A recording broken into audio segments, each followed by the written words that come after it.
जय माता दी। हिंदू धर्म में कलश का इतना महत्व क्यों है, आइए जानते हैं। हिंदू धर्म में पूजा पाठ और किसी धार्मिक अनुष्ठान में कलश स्थापना का विशेष महत्व होता है। शास्त्रों में कलश को सुख, समृद्धि, ऐश्वर्य और मंगल कामनाओं का प्रतीक माना गया है। बिना कलश स्थापना के कोई भी धार्मिक अनुष्ठान पूरा नहीं माना जाता है।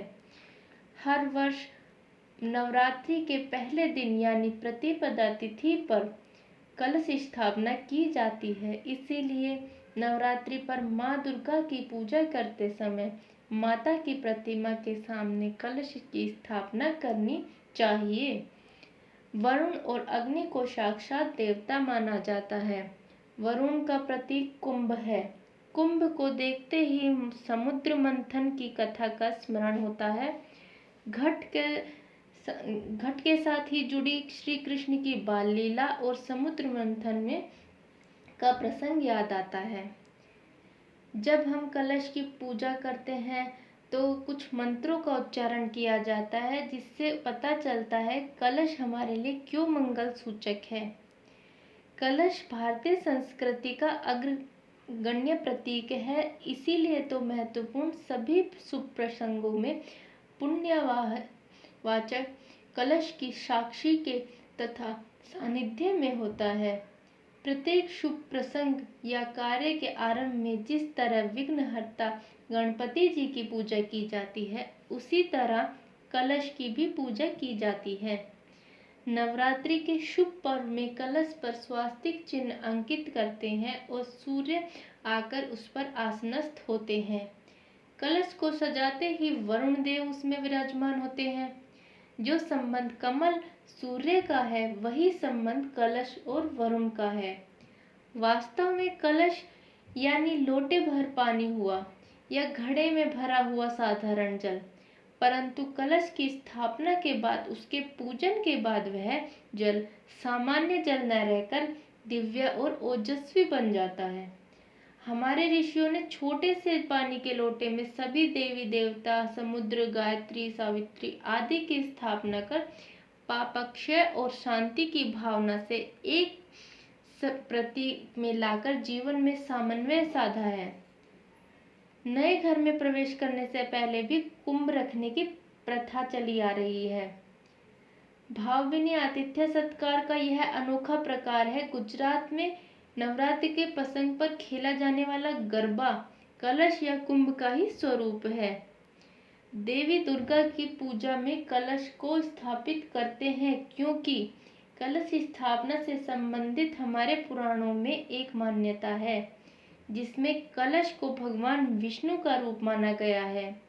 इसीलिए लोग देवी की पूजा से पहले कलश का पूजन करते हैं। पूजा स्थान पर कलश की स्थापना करने से पहले उस जगह पर गंगा जल से शुद्ध किया जाता है और फिर पूजा में सभी देवी देवताओं को आमंत्रित किया जाता है। कलश को 5 तरह के पत्तों से सजाया जाता है, जिसमें हल्दी की गांठ, सुपारी, दुर्वा घास आदि रखी जाती है। कलश को स्थापना करने के लिए उसके नीचे बालू की वेदी बनाई जाती है और फिर उसमें जौ बोए जाते हैं। जौ बोने की परंपरा धन धान्य देने वाली देवी अन्नपूर्णा को खुश करने के लिए की जाती है। माँ दुर्गा की फोटो या मूर्ति को पूजा स्थल के बीचों बीच स्थापित करते हैं और माँ का श्रृंगार रोली, चावल, सिंदूर, माला, फूल, चुनरी, साड़ी, आभूषण और सुहाग से करते हैं। पूजा स्थल पर एक अखंड दीप जलाया जाता है, जिसे व्रत के आखिरी दिन तक जलाया जाना चाहिए। कलश स्थापना के बाद गणेश जी और माँ दुर्गा की आरती करते हैं, जिसके बाद 9 दिन का व्रत शुरू हो जाता है। माता से श्रद्धा और भक्ति पूर्वक मनोवांछित फल की प्राप्ति के लिए बहुत से लोग पूरे 9 दिन तक भी उपवास रखते हैं। नवमी के दिन 9 कन्याओं, जिन्हें माँ दुर्गा के 9 स्वरूपों के समान माना जाता है, श्रद्धा से भोजन कराई जाती है और दक्षिणा आदि दी जाती है। भक्त 9 दिन तक देवी की पूजा और उपवास करते हैं और 10वें दिन कन्या पूजन करने के बाद उपवास खोलते हैं।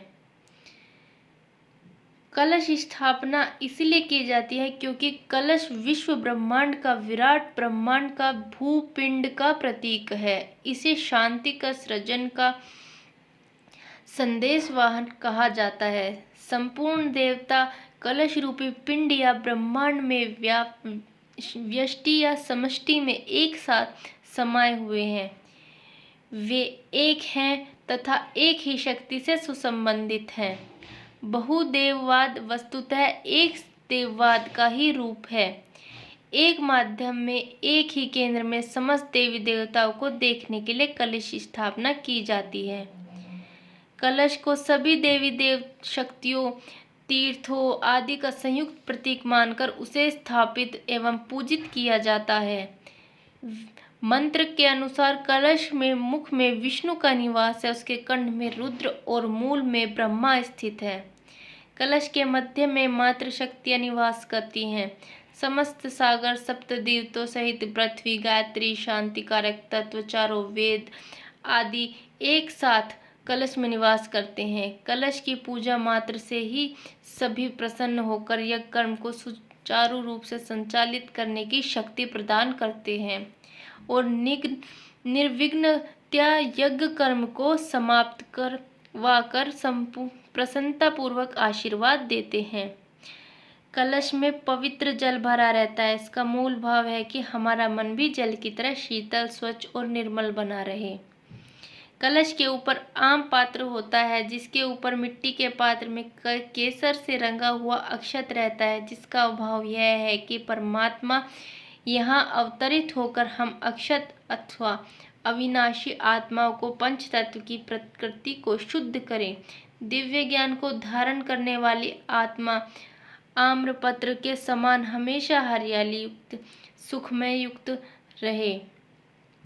कलश में डाले जाने वाली दुर्वा कुश सुपारी पुष्प इस भावना को दर्शाते हैं कि हमारी पात्रता में दुर्वा के समान जीवन शक्ति, कुश जैसी प्रखरता, सुपारी के समान गणयुक्त स्थिरता, फूल जैसे उल्लास एवं द्रव्य के समान सर्वग्राही गुण समाहित हो। ये कलश स्थापना की महत्व थे। यदि आपको ये वीडियो अच्छी लगी हो तो प्लीज़ चैनल को लाइक शेयर और सब्सक्राइब ज़रूर करें। धन्यवाद।